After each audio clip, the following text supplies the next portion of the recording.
الحمد للہ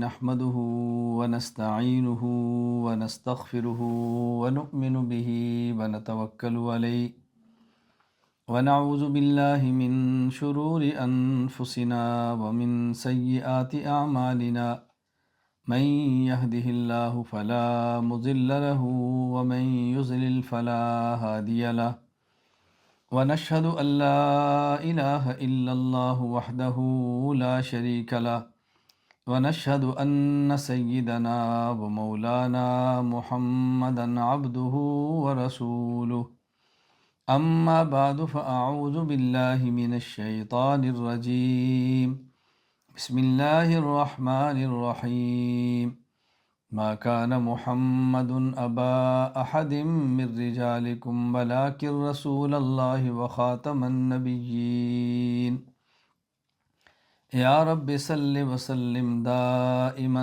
أبدا على حبيبك خير الخلق كلهم هو الحبيب الذي ترجى شفاعته لكل هول من الأهوال مقتحم اللهم صل على محمد وعلى آل محمد كما صليت على إبراهيم وعلى آل إبراهيم إنك حميد مجيد اللهم بارك على محمد وعلى آل محمد كما باركت على إبراهيم وعلى آل إبراهيم إنك حميد مجيد۔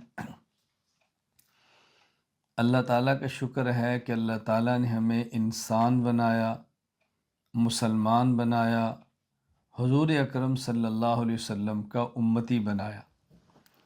میں نے اس وقت جو آپ حضرات کے سامنے قرآن کریم کی تلاوت کی ہے، اس آیت کریمہ کی روشنی میں عرض کرنا چاہتا ہوں، اس آیت میں بنیادی طور پر اللہ تعالیٰ 3 باتیں سمجھا رہے ہیں، فرما رہے ہیں۔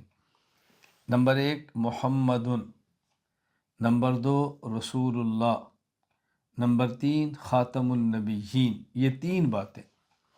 پہلی بات کہ جس پیغمبر کا ہم نے کلمہ پڑھا ہے اس پیغمبر کا نام کیا ہے، محمد۔ نمبر 2 جس پیغمبر کا کلمہ پڑھا ہے اس پیغمبر کا کام کیا ہے، رسول۔ نمبر 3 جس پیغمبر کا کلمہ پڑھا ہے اس پیغمبر کا مقام کیا ہے، خاتم النبیین۔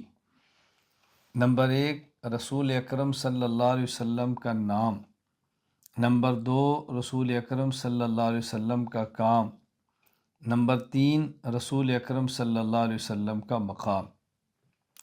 میں تینوں پر مختصر سی بات کروں گا، چونکہ میں نے جو مضمون آپ کی خدمت میں پیش کرنا ہے، جو میں نے سمجھانا ہے، وہ ختم نبوت کی اہمیت، ختم نبوت کے تقاضے اور ختم نبوت کے لیے ہمیں کیا کرنا چاہیے، بطور تمہید کے میں باتیں آپ کی خدمت میں عرض کروں، اس کو اچھی طرح سمجھیں۔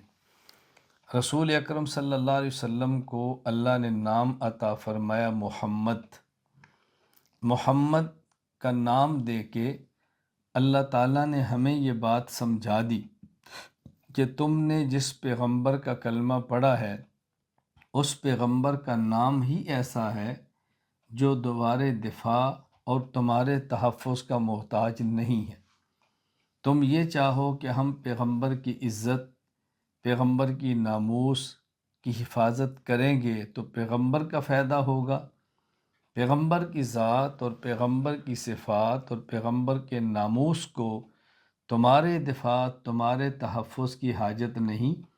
اگر تم نے دفاع کرنا ہے، تم نے تحفظ کرنا ہے تو اپنے فائدے کے لیے کرنا ہے۔ تحفظ کرو گے نجات پا جاؤ گے، تحفظ نہیں کرو گے تو تم تباہ و برباد ہوگے۔ میرے پیغمبر کو تمہاری حاجت نہیں کہ تم نبی کا تحفظ پیغمبر کی ذات یا پیغمبر کی ناموس کا کرو۔ کیوں؟ اللہ نے اپنے نبی کو نام محمد دیا ہے صلی اللہ علیہ وسلم۔ جب بھی دنیا میں کوئی شخص کسی پر اعتراض کرتا ہے، کسی پر تنقید کرتا ہے، کسی کی تنقیص کرتا ہے، کسی کی توہین کرتا ہے، کسی کی تذلیل کی کوشش کرتا ہے، کسی پہ الزام تراشی کرتا ہے، تو وہ دو چیزیں حرکت میں لاتا ہے۔ نمبر ایک اپنی زبان، اور نمبر دو اپنا قلم۔ کوئی اپنی زبان سے کسی پہ بے جا تنقید کرتا ہے، کوئی اپنے قلم سے بے جا کسی پہ تنقید کرتا ہے۔ تو رسول اکرم صلی اللہ علیہ وسلم کی ذات گرامی پہ اگر کوئی زبان سے تنقید کرے گا، پیغمبر کی ذات اقدس میں عیب نکالنے کی بھونڈی کوشش کرے گا، تو خود نام محمد دفاع کرے گا۔ اس لیے محمد کہتے ہی اسے ہیں جس کی حمد کی جائے، جس کی تعریف کی جائے، جو مقدس پاکیزہ مطہر ہو۔ تو جب کوئی شخص اپنی زبان پیغمبر کے خلاف چلائے گا تو اس کی زبان کہے گی کہ پہلے تو نے محمد کہا تو پھر اعتراض کیا، پہلے محمد کہا تو پھر تنقید کی، پہلے محمد کہا تو پھر توہین کی۔ محمد کا معنی ہی یہ ہے کہ اس کی مدح اور حمد کی جائے، تو زبان اس کی زبان تردید کر دے گی کہ کچھ حیا کر، محمد بھی کہتا ہے اعتراض بھی کرتا ہے۔ کیوں؟ جس نے رسول اللہ صلی اللہ علیہ وسلم پر اعتراض کرنا ہے، محمد کہنا ہے پھر آپ کے خلاف بولنا ہے، محمد کہنا ہے پھر توہین کرنی ہے الیاذ باللہ، محمد کہنا ہے پھر اس نے عیوب بیان کرنے ہیں، تو زبان کہے گی کچھ حیا کر، محمد بھی کہتا ہے اعتراض بھی کرتا ہے، محمد بھی کہتا ہے تنقیص بھی کرتا ہے، محمد بھی کہتا ہے تنقید بھی کرتا ہے، محمد بھی کہتا ہے اعتراض بھی کرتا ہے، تو خود نام محمد میں دفاع موجود ہے۔ اسی طرح اگر کوئی شخص قلم استعمال کرے اور رسول اکرم صلی اللہ علیہ وسلم کے خلاف لکھنا چاہے، لکھنے کی کوشش کرے، آپ کی مذمت کرنا چاہے، آپ کی توہین کرنا چاہے، تو قلم سے پہلے محمد لکھے گا اور اس کے بعد آپ کے خلاف لکھے گا، تو خود قلم کہے گا کچھ حیا کر، جس کو تو نے محمد لکھا ہے اس کے خلاف تو بولتا ہے، اس کے خلاف تو لکھتا ہے، اس کے خلاف تو مجھے حرکت میں لاتا ہے۔ اللہ نے اپنے پیغمبر کو نام محمد عطا فرمایا، تو نام محمد عطا فرما کے پیغمبر کی ذات کو میرے اور آپ کے تحفظ اور دفاع سے بے نیاز کر دیا ہے۔ اس لیے رسول اللہ صلی اللہ علیہ وسلم کی ذات، رسول اللہ صلی اللہ علیہ وسلم کی ناموس عزت کا دفاع کرنے والے ہم سب کان کھول کر سن لیں۔ اگر ہم دفاع کرتے ہیں تو اپنے لیے کرتے ہیں، اپنی دنیا کے لیے کرتے ہیں، اپنی آخرت کے لیے کرتے ہیں، اپنے فوائد کے لیے کرتے ہیں۔ پیغمبر کی ذات کو ہمارے دفاع کی ضرورت نہیں۔ جس طرح اللہ ہر حال میں الہ ہے، اسی طرح محمد ہر حال میں مصطفیٰ ہے صلی اللہ علیہ وسلم۔ اگر کائنات کے سارے لوگ مل کر خدا کو سجدہ کریں، اس کی الوہیت میں اضافہ نہیں ہے۔ اگر کائنات کے سارے لوگ مل کے اللہ کے سجدے کا انکار کر دیں، اس کی الوہیت میں کمی نہیں ہے، وہ ہر حال میں الہ ہے۔ اسی طرح پوری کائنات کے سارے انسان مل کے رسول اللہ صلی اللہ علیہ وسلم کا کلمہ پڑھ کے مدح کر دیں، آپ کی شان محمدیت میں اضافہ نہیں ہے۔ پوری کائنات مل کے الیاذ باللہ پیغمبر کی توہین پہ اتر آئے اور آپ کی دعوت کا انکار کر دے، تو پیغمبر کی شان محمدیت میں کوئی کمی نہیں ہے۔ جس طرح اللہ ہر حال میں الہ ہے، حضور ہر حال میں مصطفیٰ ہے، اسے کوئی مانے وہ تب بھی الہ ہے، کوئی نہ مانے وہ تب بھی الہ ہے۔ ہمارے پیغمبر صلی اللہ علیہ وسلم کو مانے وہ تب بھی محمد مصطفیٰ ہیں، کوئی نہ مانے وہ تب بھی محمد مصطفیٰ ہے۔ تو خود اللہ نے پیغمبر کو نام ایسا دیا کہ جس نام میں خود اللہ نے پیغمبر کی ذات اور پیغمبر کی ناموس کا دفاع رکھ دیا ہے، اور پیغمبر کی ذات اور پیغمبر کی ناموس کو میرے اور آپ کے دفاع سے بے نیاز کر دیا۔ دوسری بات سمجھیں، چونکہ ہمارے پیغمبر صلی اللہ علیہ وسلم صرف نبی نہیں، آخری نبی ہیں، تو اللہ نے ہمارے پیغمبر کو نام محمد عطا کیا ہے۔ نام محمد میں خود ختم نبوت موجود ہے۔ کیوں؟ یہ نام محمد کس شخص کا ہے؟ جس نے دعوی نبوت کیا ہے، یہ کس شخص کا ہے جس نے کہا میں نبی ہوں؟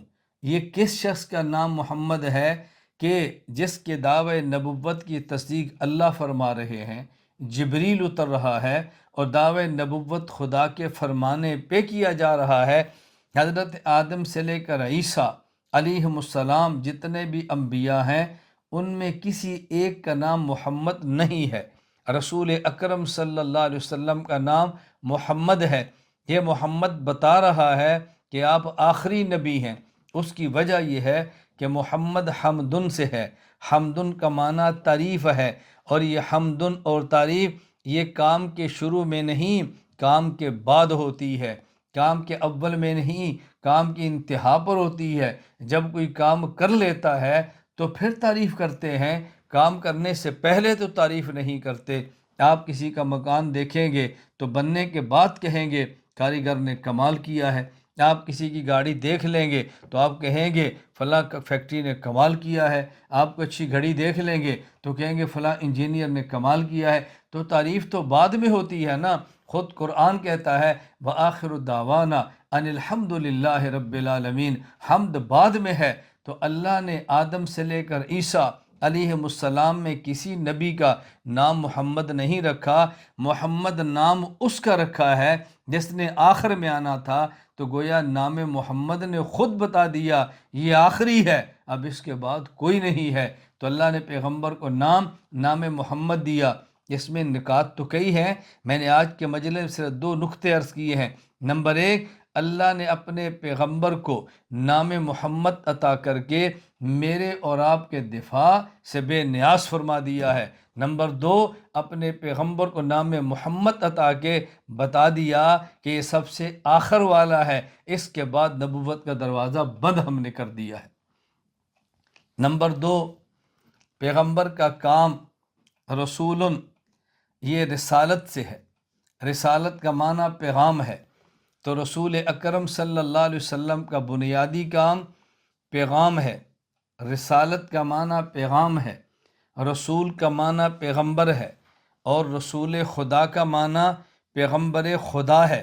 تو نبی پاک صلی اللہ علیہ وسلم یہ پیغمبر خدا ہیں، یہ اللہ کے پیغمبر ہیں، یہ اللہ کے سفیر ہیں، یہ اللہ کے قاصد ہیں۔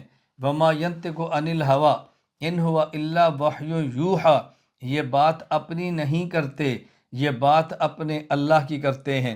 کوئی بھی سفیر بات اپنی نہیں کرتا، بلکہ سفیر ہمیشہ جب بھی بات کرتا ہے تو اس حکومت کی کرتا ہے جو حکومت اس کو سفیر بنا کر بھیجے۔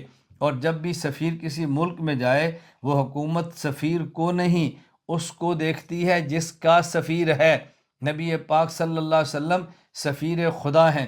تو بات توجہ سے سمجھنا، جس طرح اگر کوئی سفیر دنیا کی کسی حکومت میں، دنیا کے کسی ملک میں کسی حکومت کا نمائندہ بن کے چلا جائے، تو یہ لوگ حکومت یہ نہیں دیکھتی اس سفیر کے کپڑے کیسے ہیں، اس سفیر کا جوتا کیسا ہے، اس سفیر کی گاڑی کیسی ہے، اس سفیر کا مکان کیسا ہے، یہ سفیر کیا ہے، وہ دیکھتے ہیں اس سفیر کس کا ہے۔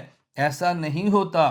اگر سفیر کمزور ہو، کوئی حکومت اس پہ ہاتھ ڈال لے، وہ سمجھتی ہے سفیر کو ہاتھ ڈالنے کا معنی اس حکومت پہ ہاتھ ڈالنا ہے جس کا سفیر ہے۔ تو نبی کریم صلی اللہ علیہ وسلم یہ پیغمبر ہیں، پیغمبر خدا ہیں۔ ان کا کام یہ ہے اللہ سے بات کو لینا ہے اور اللہ کے بندوں تک پیغام دینا ہے، خالق سے پیغام لے کے مخلوق کو دینا، یہ ہمارے پیغمبر کا کام ہے۔ تو ہمارے پیغمبر کا کام رسول، یہ حضور اللہ کے پیغمبر ہیں۔ یہاں میں یہ بات درمیان میں کہتا چلا جاؤں، بات ذہن نشین فرما لیں۔ حضرت محمد صلی اللہ علیہ وسلم رسول، یہ اللہ کے پیغمبر ہیں، یہ ہمارے پیغمبر کا کام ہے۔ حضرت آدم سے لے کر عیسیٰ علیہ السلام جتنے نبی ہیں، یہ سارے خدا کا پیغام لا رہے ہیں۔ ہمارے پیغمبر بھی اللہ کا پیغام لے آئے ہیں اور سب سے آخر میں آئے ہیں۔ جس طرح نبی کو رسول خدا کہتے ہیں، نبی کے صحابی کو رسول مصطفیٰ کہتے ہیں۔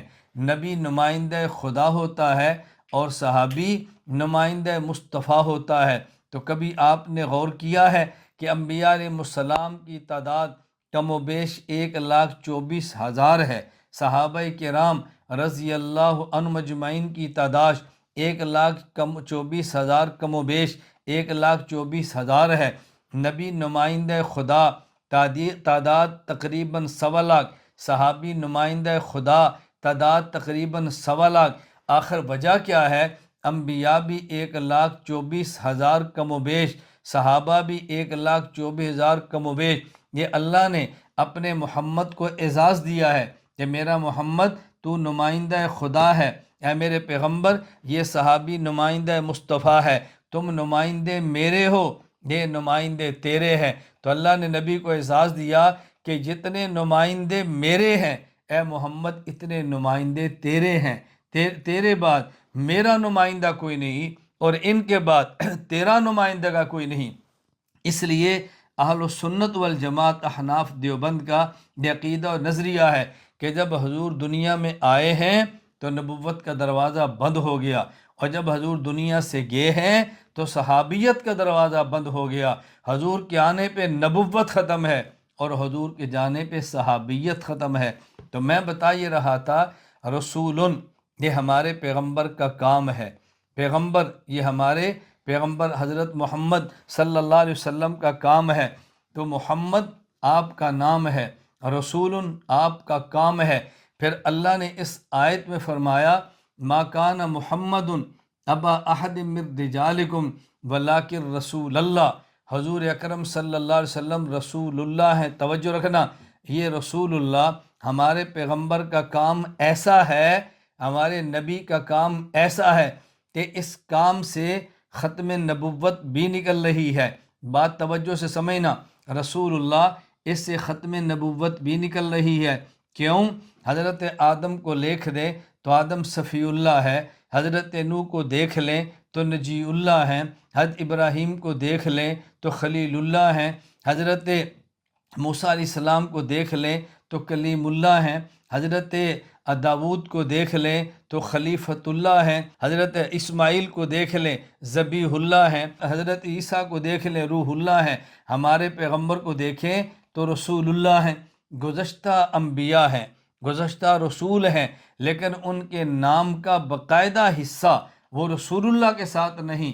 ہمارے پیغمبر پاک صلی اللہ علیہ وسلم کا کلمہ لا الہ الا اللہ محمد الرسول اللہ ہے۔ اس کی وجہ یہ ہے کہ پہلے پیغمبر رسول ہیں لیکن آخری نہیں ہیں، ہمارے پیغمبر رسول ہیں اور آخری ہیں۔ اس لیے ہمارے پیغمبر ایسے پیغمبر خدا ہیں جو پہلے پیغمبران خدا سے ایمانہ مختلف ہیں، کہ پہلے نبی ان کی نبوت تھی لیکن ان کے بعد ایک اور نبی نے پیدا ہونا تھا، پہلے پیغمبر تھے ان کے بعد کسی اور پیغمبر نے پیدا ہونا تھا۔ ہمارے پیغمبر وہ پیغمبر ہیں کہ جن کے بعد کسی اور پیغمبر نے پیدا نہیں ہونا تھا۔ تو اللہ نے وہاں لا الہ الا اللہ آدم صفی اللہ، لا الہ الا اللہ نوح نجی اللہ، لا الہ الا اللہ ابراہیم خلیل اللہ، لا الہ الا اللہ اسماعیل ذبیح اللہ، لا الہ الا اللہ موسیٰ کلیم اللہ، لا الہ الا اللہ عیسیٰ روح اللہ، اور یہاں دیکھیں لا الہ الا اللہ محمد الرسول اللہ بتا دیا۔ اب جو پیغمبر کا کام ہے رسالت، یہ بالکل انتہا کو پہنچا ہے، کامل اور مکمل اکمل ہو گیا ہے۔ اب اس کے بعد کوئی گنجائش ہی باقی نہیں ہے۔ میں کبھی سمجھانے کے لیے بات سمجھایا کرتا ہوں کہ دیکھو پیغمبر کا کام ہے خدا سے لینا، مخلوق کو دینا، خالق سے لینا، مخلوق کو دینا۔ یہ لینا اور دینا تو پہلے انبیاء میں بھی تھا، لیکن حضرت آدم علیہ السلام نے پیغام لیا ہے اور دیا ہے اور جنت تک ہے، ابراہیم علیہ السلام نے لیا اور دیا ہے تو کہاں عراق و شام سے چلتے ہوئے کعبہ تک ہے، حضرت سلیمان نے لیا اور دیا ہے کہاں ہے، تخت سلیمانی تک ہے، داؤد علیہ السلام نے لیا اور دیا ہے تخت شاہی تک ہے۔ یہ بات سمجھیں، عیسیٰ علیہ السلام نے لیا اور دیا ہے آسمان دنیا تک ہے۔ ہمارے پیغمبر صلی اللہ علیہ وسلم نے جب لیا تو بھی مکہ سے لا مکہ عرش معلیٰ تک گئے ہیں، اور جب پیغمبر پاک نے دیا تو پھر بیت المقدس میں انبیاء کے امام بن کے انبیاء کو دیا ہے۔ پہلا نبی پیغام دیتا ہے، کوئی شجر کو دیتا ہے، کوئی حجر کو دیتا ہے، کوئی جن کو دیتا ہے، کوئی عام انسان کو دیتا ہے۔ ہمارے پیغمبر پیغام دیتے ہیں، کبھی شجر کو دیتے ہیں، کبھی حجر کو دیتے ہیں، کبھی شجر کو دیتے ہیں، کبھی حیوان کو دیتے ہیں، کبھی جن کو دیتے ہیں، کبھی عام انسان کو دیتے ہیں، اور کبھی انبیاء کو دیتے ہیں امام الانبیاء بن کے۔ تو ہمارے پیغمبر ایسے رسول ہیں کہ جن پر خدا نے لینے کے مقامات بھی ختم کر دیے ہیں اور دینے کے مقامات بھی ختم کر دیے ہیں۔ تو رسول اللہ یہ ہمارے پیغمبر صلی اللہ علیہ وسلم کا کام ہے۔ محمد ہمارے پیغمبر کا نام ہے، رسول یہ ہمارے پیغمبر کا کام ہے، اور ختم نبوت خاتم النبیین یہ ہمارے پیغمبر کا مقام ہے۔ جب بات توجہ سے سمجھنا، حضرت رسول اکرم صلی اللہ علیہ وسلم کا مقام یہ خاتم النبیین۔ آپ کے مقامات تو اور بھی ہیں، فضائل تو اور بھی ہیں، مناقب تو اور بھی ہیں، لیکن ہمارے پیغمبر کا اصل مقام وہ کیا ہے؟ وہ مقام ختم نبوت ہے۔ ما کان محمد ابا احد من رجالکم ولکن رسول اللہ وخاتم النبیین۔ ہمارے پیغمبر خاتم النبیین ہیں۔ یہ ختم نبوت ہمارے پیغمبر کا مقام ہے۔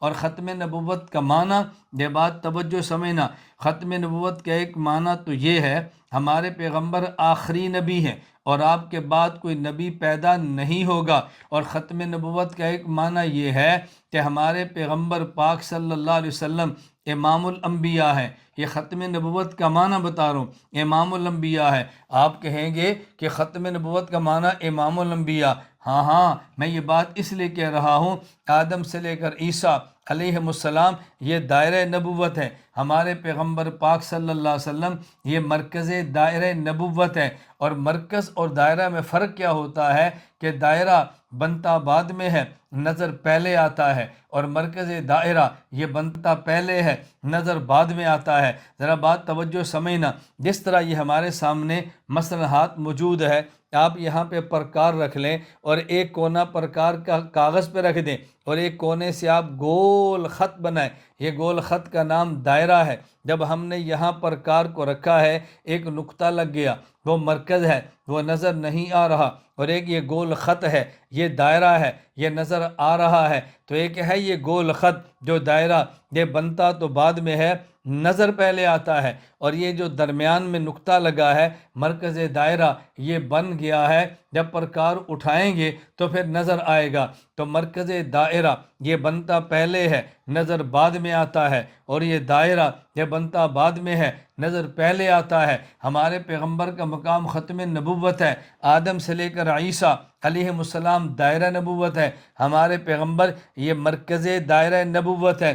مرکز بنتا بعد پہلے ہے، نظر بعد میں آتا ہے۔ اس لیے ہمارے پیغمبر صلی اللہ علیہ وسلم یہ نبی اول بھی ہیں، ہمارے پیغمبر یہ نبی آخر بھی ہیں، یہ نبی الانبیاء ہیں، نبیوں کے نبی ہیں۔ یہ مرکز دائرہ نبوت ہے۔ وَإِذْ أَخَذَ اللَّهُ مِيثَاقَ النَّبِيِّينَ لَمَا آتَيْتُكُم مِّن كِتَابٍ وَحِكْمَةٍ ثُمَّ جَاءَكُمْ رَسُولٌ مُّصَدِّقٌ لِّمَا مَعَكُمْ لَتُؤْمِنُنَّ بِهِ۔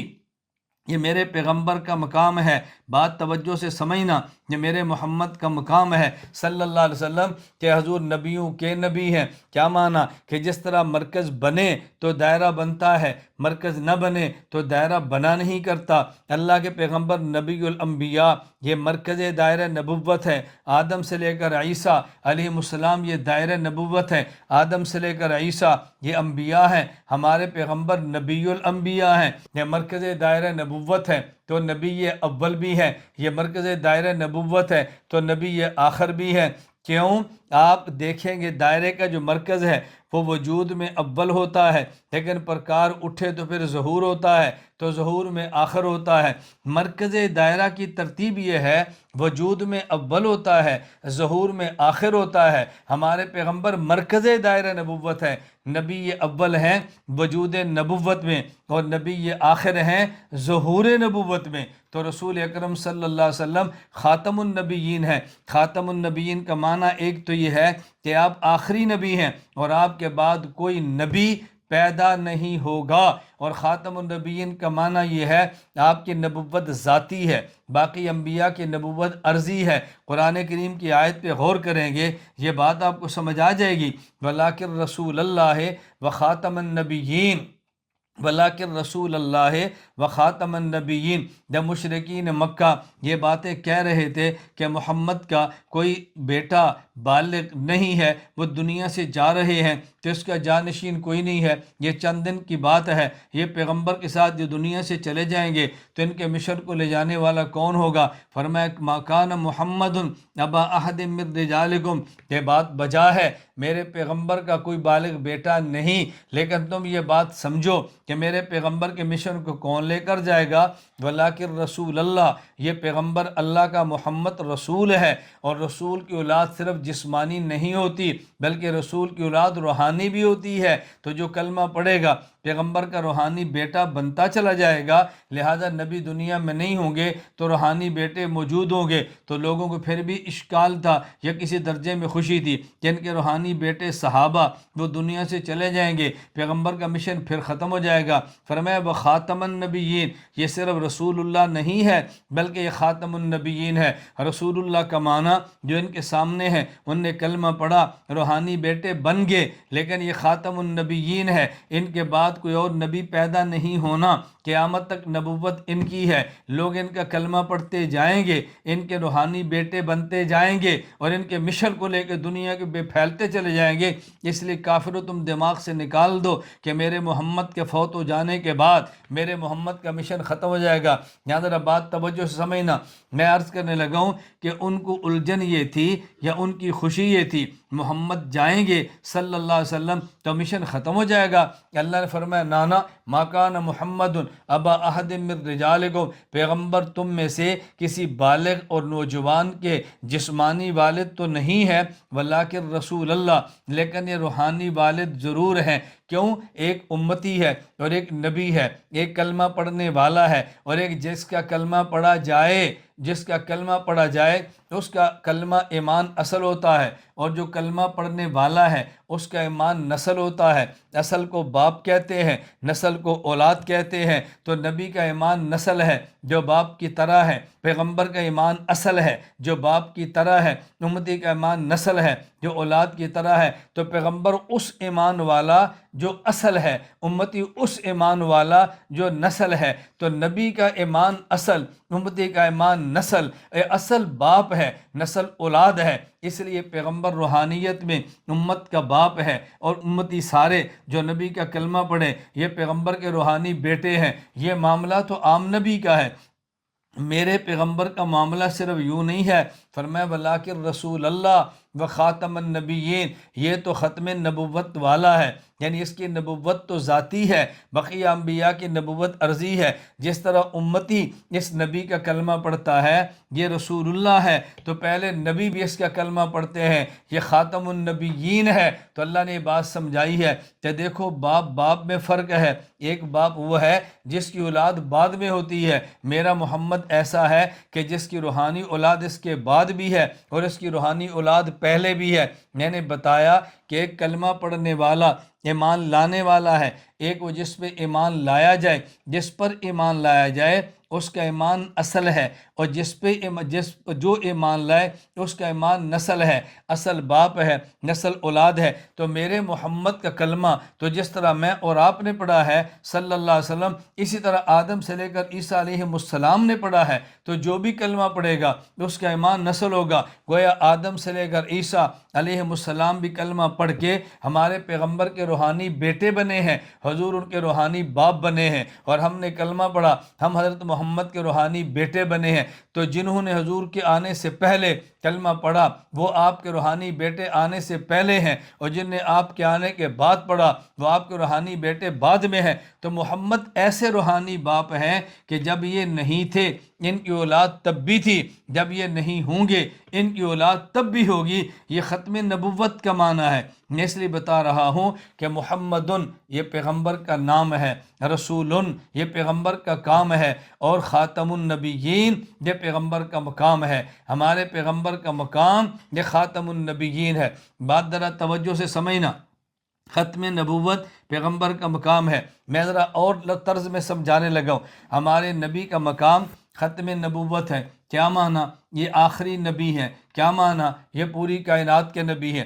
آدم سے لے کر عیسیٰ علیہ السلام یہ انبیاء ہیں۔ حضرت محمد صلی اللہ علیہ وسلم نبی الانبیاء ہیں۔ حضرت آدم سے لے کر عیسیٰ علیہ السلام میں سے ہر ایک نبی یہ کسی خاص قوم اور قبیلے کا نبی ہے، یہ کسی خاص اور زمین اور مکان کا نبی ہے، یہ کسی خاص وقت کا نبی ہے، خاص زمانے کا نبی ہے۔ یعنی آدم سے لے کر عیسیٰ علیہ السلام میں سے ہر نبی کسی خاص قوم کا نبی ہے، کسی خاص وقت کا نبی ہے، کسی خاص علاقے کا نبی ہے۔ میرے محمد ایسے ہیں کہ جو زمین کے نہیں بلکہ وہ تمام زمینوں کے نبی ہیں، تمام مکانوں کے نبی ہیں، صرف ایک قبیلے کے نہیں، تمام قبیلوں قوموں کے نبی ہیں، صرف انس کے نہیں، انسانوں جنوں کے نبی ہیں، صرف انسان کے نہیں، پہلے اور بعد والے تمام انسانوں کے نبی ہیں۔ حضرت رسول اللہ صلی اللہ علیہ وسلم پھر ایک زمانے کے نہیں، تمام زمانوں کے نبی ہیں۔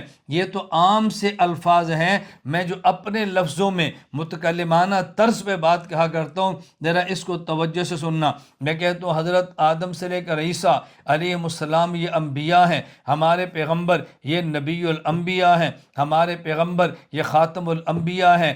آدم سے لے کر عیسیٰ علیہ السلام یہ کسی خاص قوم کے نبی ہیں، یہ خاص مکان کے نبی ہیں۔ توجہ رکھنا، یہ خاص قوم کے نبی ہیں، خاص علاقے کے نبی ہیں، خاص وقت کے لیے نبی ہیں۔ ہمارے پیغمبر مکان سے لا مکان کے نبی ہے، زماں سے لا زماں کے نبی ہے، انسان سے لا انسان کے نبی ہیں۔ آپ کہو گے یہ مکان سے لا مکان کیا ہے، زماں سے لا زماں کیا ہے، انسان سے لا انسان کیا ہے؟ بات توجہ سمجھنا۔ مکان سے لا مکان کا معنی جب آپ قرآن کریم پہ، احادیث پہ اور پوری شریعت پہ غور کریں گے، ہمیں پتہ یہ چلتا ہے ان اول بیت وضع للناس للذی ببکۃ مبارکہ، اس کائنات میں سب سے پہلے جو مکان بنا وہ کعبہ ہے، تو کعبہ گویا کہ مکان اول ہے۔ اور اگر آپ سارے مکانات کو دیکھ لیں گے تو نیچے 7 زمینیں دیکھ لیں، پھر آپ اوپر 7 آسمان دیکھ لیں، آپ اوپر چلتے چلے جائیں، آپ 7 آسمانوں سے اوپر جائیں، آپ جنت کو دیکھ لیں، علیین کو دیکھ لیں، سدرۃ المنتہا کو دیکھ لیں، آپ کرسی کو دیکھ لیں، آپ عرش کو دیکھ لیں، عرش کے اوپر کوئی مکان نہیں ہے۔ یہ 7 زمینیں ہیں، اوپر 7 آسمان ہیں۔ اللہ الذی خلق 7 سماوات ومن الارض مثلہن، یہ 7 زمینیں، اوپر 7 آسمان ہیں۔ پھر اس کے اوپر جائیں تو اللہ، پھر عرش، پھر کرسی ہے، پھر سمندر ہے، وکان عرش الماء، اوپر خدا کا عرش ہے، عرش کے اوپر کوئی مکان نہیں ہے۔ تو گویا یہ کعبہ مکان اول ہے، اور عرش پہ جائیں گے یہ مکان آخر ہے، اس کے اوپر کوئی مکان نہیں ہے۔ ہمارے پیغمبر کعبہ کے بھی نبی ہیں جو مکان ہے، ہمارے پیغمبر زمینوں کے نبی ہیں جو کہ مکان ہے، ہمارے پیغمبر یہ آسمانوں کے نبی ہیں جو کہ مکان ہے، ہمارے پیغمبر عرش کے نبی ہیں جو کہ مکان ہے، عرش کے اوپر لامکاں ہے، ہمارے پیغمبر لامکاں کے نبی ہیں۔ تو گویا ہمارے نبی مکان سے لامکاں کے نبی ہیں، ہمارے پیغمبر مکان سے لامکاں کے نبی ہیں، عرش یہ لامکاں ہے، اور ہمارے پیغمبر زماں سے لا زماں کے نبی ہیں۔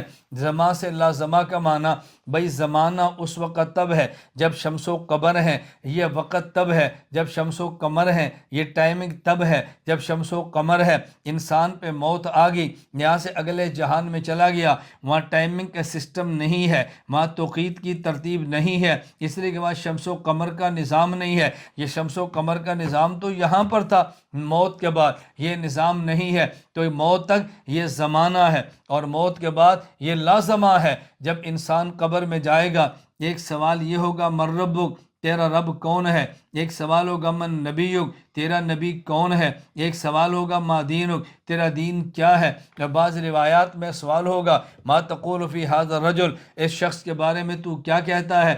بھئی قبر اور برزخ تو لازمہ ہے، جب یہاں پر ہے تب بھی اس زمانے میں ہمارے پیغمبر پر ایمان لانا ہے، تو نجات ہے، اور موت کے بعد قبر میں نبیوں کا کے جواب میں نبی محمد کہنا ہے تو پھر نجات ہے صلی اللہ علیہ وسلم۔ تو یہ زمان ہے، اور موت کے بعد علی لازمان ہے۔ ہمارے پیغمبر زمان کے نبی ہیں، ہمارے پیغمبر موت کے بعد لازماں کے نبی ہیں۔ میں کہہ رہا تھا ہمارے نبی انسانوں کے نبی ہیں، لا انسان کے نبی ہیں۔ بھئی انسان کے نبی تو سمجھ آیا، لا انسان کے نبی کا معنی کیا ہے؟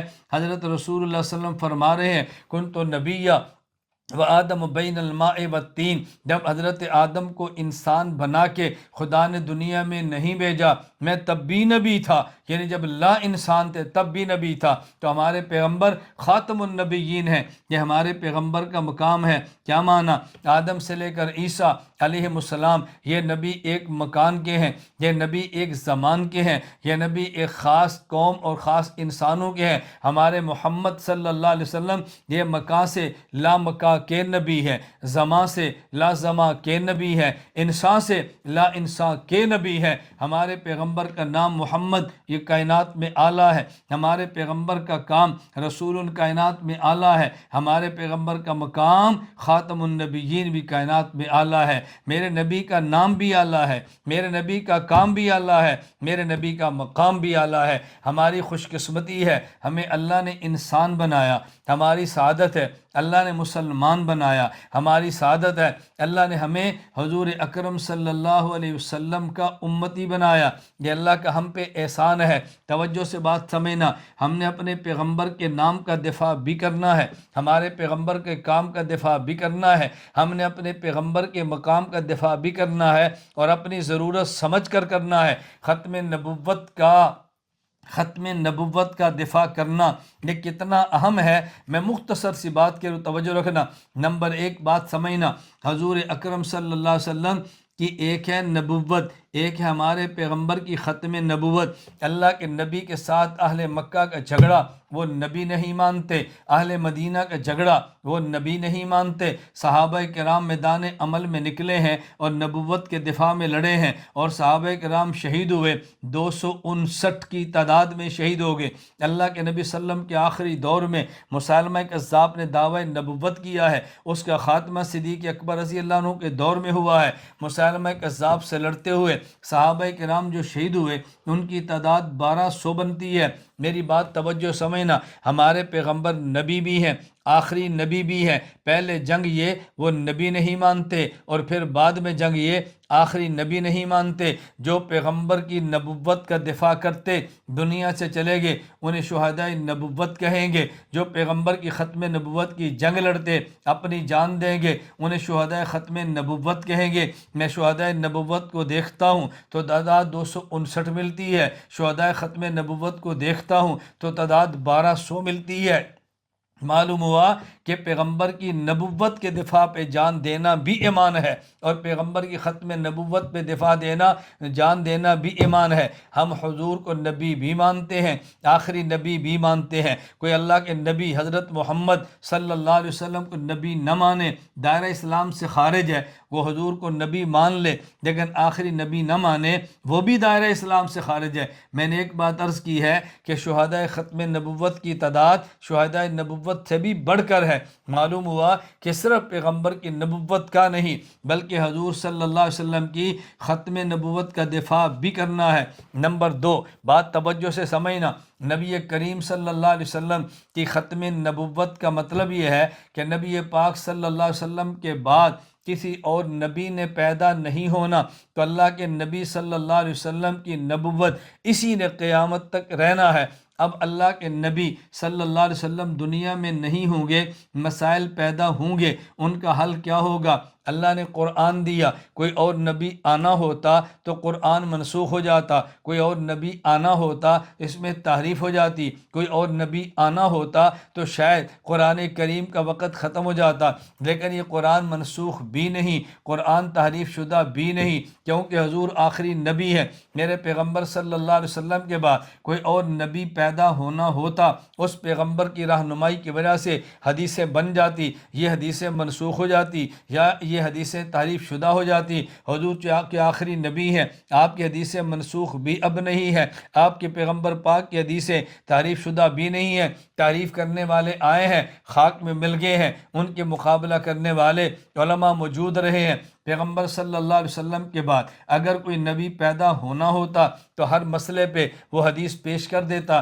کیونکہ آپ آخری نبی ہیں. توجہ رکھنا، آپ کے بعد کوئی نبی پیدا نہیں ہونا، اس لیے ہر مسئلے پر حدیث تو ممکن نہیں ہے، لیکن ایک مسئلے کروڑوں مسئلوں کے لیے ایک حدیث کافی ہوگی. میں اس لیے کہا کرتا ہوں جو ہر مسئلے پر حدیث مانے، اس کا معنی وہ حضور کو نبی سمجھتا ہے، اور جو ایک حدیث کو کئی مسائل کے لیے کافی مانے وہ حضور کو آخری نبی سمجھتا ہے. اس کا مطلب یہ ہے کہ پیغمبر پاک کا قرآن محفوظ ہے، کیوں؟ آپ آخری نبی ہیں. حدیث محفوظ ہے، کیوں؟ آپ آخری نبی ہیں. پیغمبر پاک کے دین سے استنباط دین کا استنباط کر کے مسائل دینے والے مجتہدین بھی چاہیے، کیونکہ آپ آخری نبی ہیں. فقہا بھی چاہیے، کیونکہ آپ آخری نبی ہیں. آپ کے ورثہ علماء بھی چاہیے، کیونکہ آپ آخری نبی ہیں. اس کا مطلب یہ ہے کہ نبی پاک صلی اللہ علیہ وسلم آخری نبی تھے، اس لیے قرآن بھی محفوظ رکھا گیا. آخری نبی تھے، حدیثیں محفوظ رکھی گئی. آخری نبی تھے، فقہا پیدا کیے گئے. پیغمبر آخری نبی تھے، مجتہدین پیدا کیے گئے. پیغمبر آخری نبی تھے، محدثین پیدا ہوئے. پیغمبر آخری نبی تھے، علماء پیدا ہوئے. پیغمبر آخری نبی تھے، حفاظ اور قرآن پیدا ہوئے. تو یہ سب کچھ پیغمبر پاک کی ختم نبوت کی وجہ سے ہے.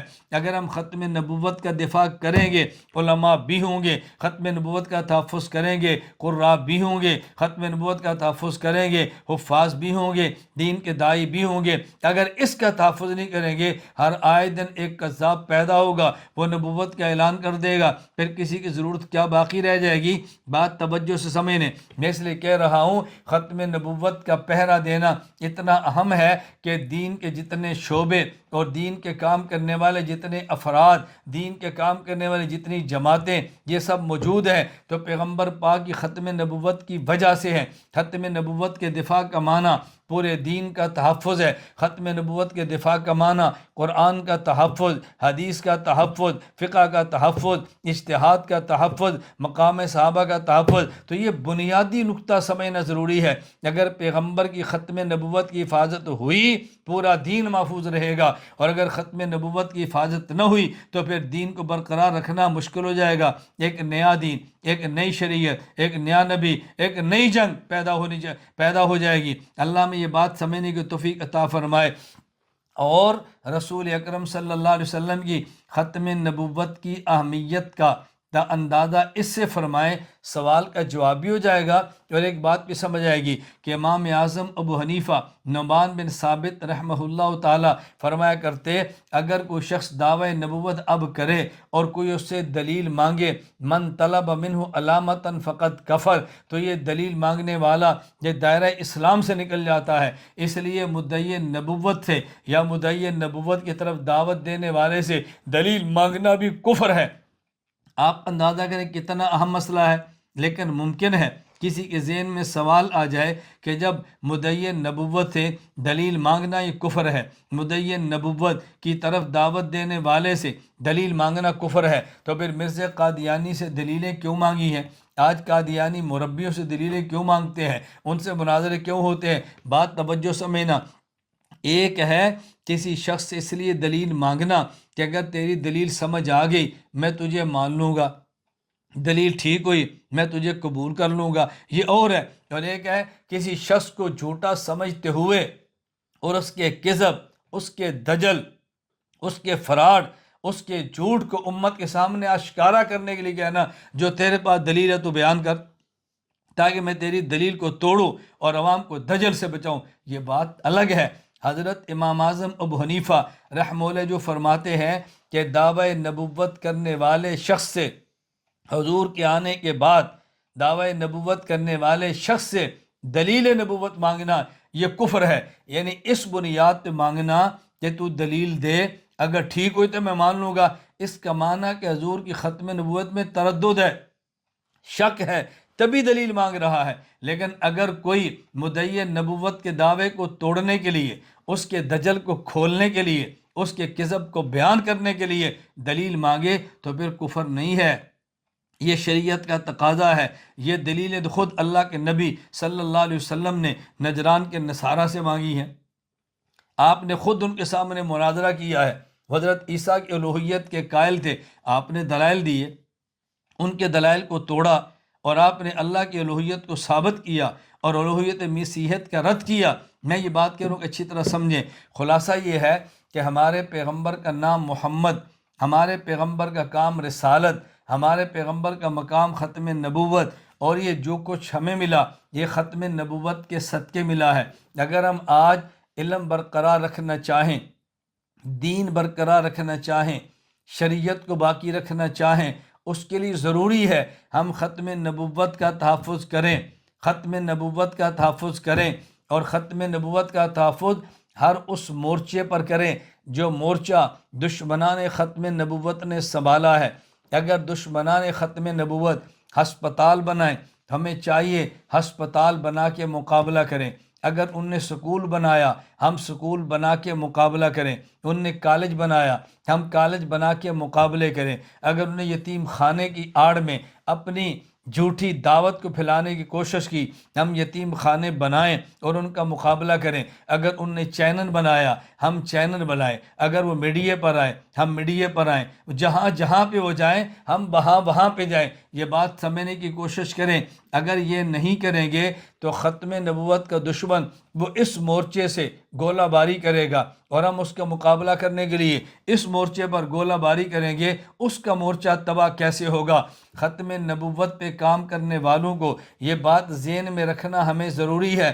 ہم قادیانیت اور منکرین ختم نبوت کے مورچے دیکھیں، جو مورچہ ان کا موجود ہے اس مورچے پر سنگ باری کریں۔ اگر ہسپتال ہے، ہسپتال بنائیں، سکول ہے، سکول بنائیں، کالج ہے، کالج بنائیں، یتیم خانہ ہے، یتیم خانہ بنائیں۔ اگر وہ قربانیوں کے نام پہ گوشت دے کے لوگوں کو لوگ قادیانی بناتے ہیں تو ہم قربانی کے گوشت کا انتظام کریں۔ میں یہ بات اس لیے کہتا ہوں، ابھی 10 دن قبل کی بات ہے، میں نیپال کے دورے پر تھا، مجھے وہاں ختم نبوت کا کام کرنے والے لوگوں نے خود بتایا کہ بعض علاقوں میں قادیانیت پھیلی ہی اس لیے ہے کہ قادیانی ان کو گوشت دیتے، قادیانی ان کو گوشت دیتے، وہ کہتے ہمیں گوشت نہیں ملتا، ان نے گوشت دیا ہے۔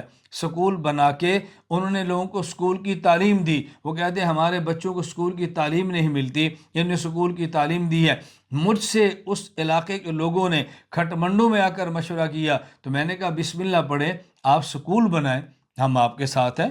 آپ بسم اللہ پڑھیں، آپ آگے بڑھیں، ہم آپ کے ساتھ ہیں، ہم ہر طرح آپ کے ساتھ کھڑے ہیں۔ میں گزارش کر رہا ہوں کہ ختم نبوت پہ کام کرنے کے لیے صرف لٹریچر کافی نہیں ہے، صرف بیانات کافی نہیں ہیں، صرف تقریریں کافی نہیں ہیں، صرف مناظرے کافی نہیں ہیں۔ یہ دیکھنا ضروری ہے کہ رسول اکرم صلی اللہ علیہ وسلم کی ختم نبوت کا انکار کر کے مرزا قادیانی کو نبی ماننے والا، اس کی بنیاد کیا ہے؟ اس کی بنیاد فقر ہے، وہ دور کریں۔ اس کی بنیاد سکول ہے، اس کو حل کریں۔ اس کی بنیاد بیماری ہے، ہسپتال کے ذریعے حل کریں۔ اس کی بیماری، اس کی مجبوری فحاشی ہے، اس کا نکاح کروائیں۔ جو اس کا عذر ہے اس کو دور کریں۔ اصل ختم نبوت پر کام کرنے کا طریقہ یہی ہے، دلیل بھی دیں، لٹریچر بھی دیں، کتابیں بھی دیں، مناظرے بھی کریں، مباحثے بھی کریں، جلسے بھی کریں، کانفرنسیں بھی کریں، لیکن دشمن جس مورچے سے حملہ آور ہے